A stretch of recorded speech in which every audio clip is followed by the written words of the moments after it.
A version of this story appears in CNN's Impeachment Watch newsletter. To get it in your inbox, sign up for free here. After days of arguments in which Democrats exhaustively laid out the case that Trump illegally held up aid to Ukraine, used taxpayer dollars to pressure that country's new president to help him hurt political opponents, and then tried to obstruct Congress and cover it all up, Trump's team had their turn to argue for their client. It was important since the White House has, before now, officially refused to cooperate with the impeachment process. While Trump's lawyers refuted specific elements of the case against Trump, their arguments Saturday boiled down to two key points. 1. Democrats are trying to steal the 2020 election. For all their talk about election interference, they're here to perpetrate the most massive interference in an election in American history, and we can't allow that to happen, said White House counsel Pat Cipollone, who is leading Trump's team too. There is no direct evidence of wrongdoing. They think you can read minds. I look at the words, he said, after pointing out that neither Trump nor Ukrainian President Volodymyr Zelensky said there was pressure, despite Trump's request in the White House call transcript. Need for White House evidence. Speaking after the arguments, Senate Minority Leader Chuck Schumer said the defense arguments were proof the Senate trial should feature witnesses and subpoenas for documents.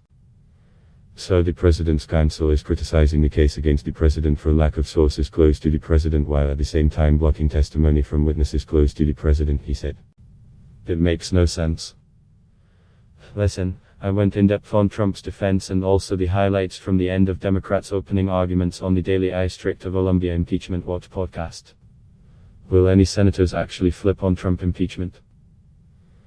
The current question is not whether Trump will be removed from office. He won't. It's whether senators vote to hear from witnesses and see new evidence. I spent much of Friday going over which senators might flip, from both parties. Democrats seem completely united. There is a small universe of Republicans to watch. And even they are complaining about this process. It could be a stretch for even 4 Republicans to support more information at this trial. See everyone here. Smart for Trump's team to go quick. Live arguments lasted just about 2 hours.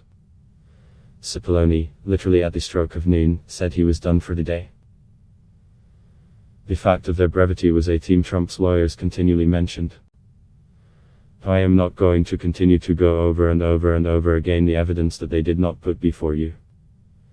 Because we would be here for a lot longer than 24 hours, said Jay Sekulow, one of Trump's lead attorneys. If you're winning, shut up. Some supporters of impeachment praised the move, in part because Saturday morning is, as Trump has said, the Death Valley of ratings, but also as a sign of respect to senators itching to get out the door and smart, given the defense team's strategic position. If you take less time and make your point more crisply, that's probably better, said Preet Bharara, former U.S. attorney for the Southern District of New York. If you're winning, shut up, added lawyer Jeffrey Toobin on CNN. I think that's the guiding principle of what they're doing. Some flaws in the Trump defense. If there were some flaws in their arguments. For instance, Deputy White House counsel Michael Popper played several moments from impeachment hearings in which witnesses, former U.S. Ambassador to Ukraine Bill Taylor, former Special Envoy for Ukraine Kurt Volker, and former National Security Council staffer Tim Morrison, said the first time they knew the Ukrainians expressed concern about security funding being frozen was in August. And all that testimony did occur. Popper did not include the testimony of Laura Cooper, the Pentagon official who mentioned emails her office received from Ukrainians about the aid on the same day as Trump's phone call with the Ukrainian president. Nor did he mention documents that show Ukrainians concerned about the holdup in early August, reported on by the New York Times. Schiff turned into anti-Trump villain after days in which Rep. Adam Schiff, the House's lead impeachment manager and chairman of the House Intelligence Committee, became a viral hero to supporters of impeachment, with his methodical arguments and passionate, urgent pleas to hold Trump accountable. He was given a new role by the president's defense team. His satirical paraphrasing of Trump's call with Zelensky, for which Trump and his defenders have routinely criticized Schiff, was played, and the California Democrat was accused of being a liar. That's fake, that's not the real call, Perpia said after playing the moment. That's not the evidence here, that's not the transcript. Kapoor showed the clip from the acting Diedney hearing. Schiff, the lead impeachment manager, looked at him and was watching along without expression, according to CNN's Manu Raju. Read a fact check of that argument against Schiff here. Schiff tried to head the claim off during his arguments Friday. I discovered something very significant by mocking the president, and that is, for a man who loves to mock others, he does not like to be mocked. As it turns out, he's got a pretty thin skin. Who would have thought it?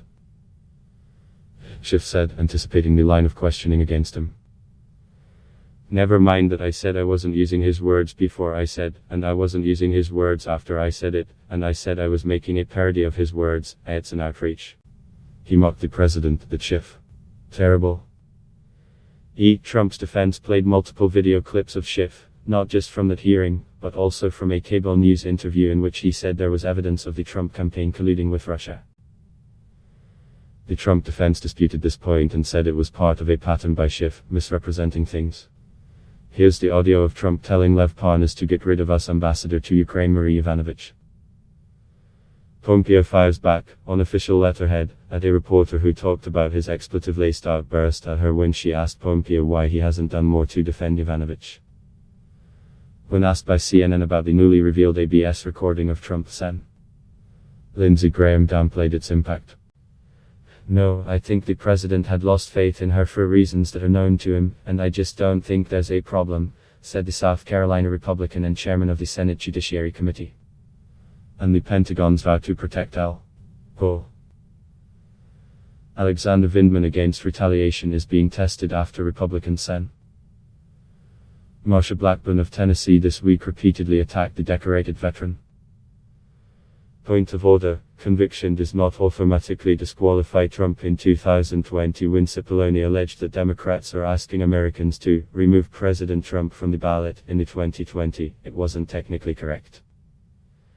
As CNN's Jamie Ehrlich pointed out to me earlier this week, Article 1 Section 3 of the Constitution holds that judgment in cases of impeachment shall not extend further than to removal from office, and disqualification to hold and enjoy any office of honor, trust or profit under the United States.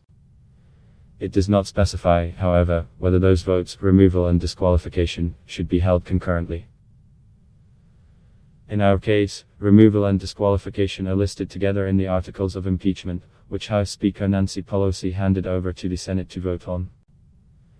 The precedent shows, however, that the Senate has separated removal and disqualification when they have voted on federal judges and officials. In the past, removal has required a supermajority, 67 votes, and disqualification only required a simple majority, 51 votes. For example, in 1913, as Circuit Judge Robert Archibald was removed from office by a supermajority and then disqualified by a simple majority. In 1989, as District Judge Alcee L. Hastings was convicted by the Senate by a supermajority, but a vote on disqualification never happened, and eventually he won a seat in the U.S. House of Representatives, where he currently serves and represents Florida.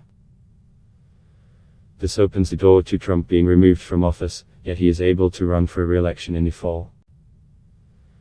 This is just a point of order, however, since there are not currently anywhere near the 67 votes needed to convict Trump.